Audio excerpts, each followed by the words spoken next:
Aujourd'hui, avec Pauline Lefrançois, notre correspondante en Provence-Alpes-Côte d'Azur.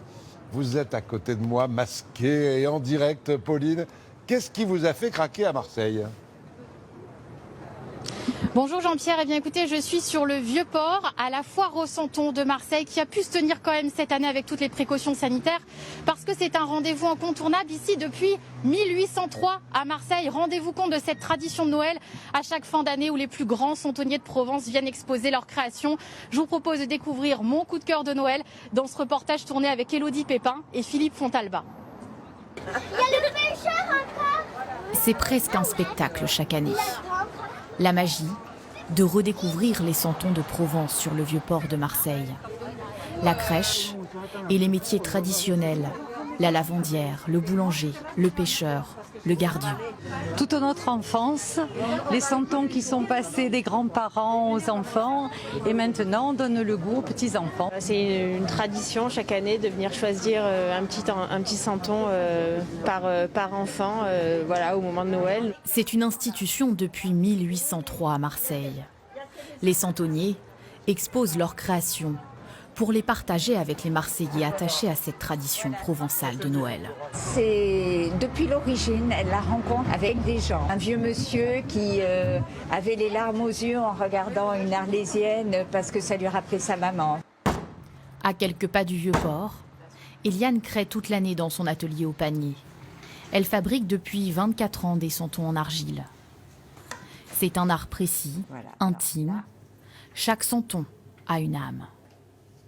Je les aime même beaucoup, beaucoup. Et si vous me demandez lequel je préfère, j'ai tendance à chaque fois à vous dire le dernier parce que c'est le nouveau-né.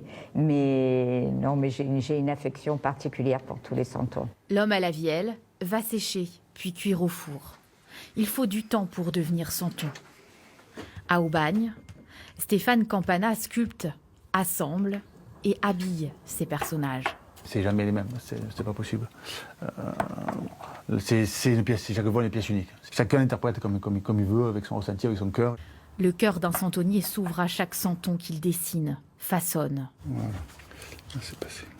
La passion de Stéphane est toujours aussi grande après plus de 20 ans de métier. Il prend soin de toutes ses créations. Je trouve qu'il dégage quelque chose, quoi. Il a une expression très particulière. Voilà, et chaque fois que j'en fais un, je suis toujours ému de voir le résultat, quoi. Je suis fier, ouais. Fier de perpétuer la culture provençale et transmettre à chaque fête de Noël cette tradition lors de la foire au Santon. Une plongée dans un autre temps. Un autre temps qui est pourtant celui d'aujourd'hui. C'est si important, les santons. Il faut que vous réussissiez à convaincre toute la France de voter pour vous, Pauline. Ah bah oui, il faut voter pour nous, il faut rendre hommage à cet art santonnier traditionnel.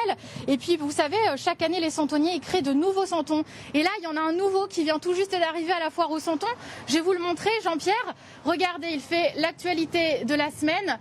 Regardez qui c'est. Est-ce que vous vous reconnaissez, Jean-Pierre, avec la mise au point à la caméra de mon ami Fred Miara? Ben oui, c'est vous. Et c'est vous, Eliane Muniglia, qui a fabriqué ce santon. Vous avez mis beaucoup de temps parce que c'est un cadeau pour vous, Jean-Pierre, pour vous remercier de votre attachement au santon. Voilà, c'est mon coup de cœur de Noël. Je sens que ça va être le vôtre, Jean-Pierre.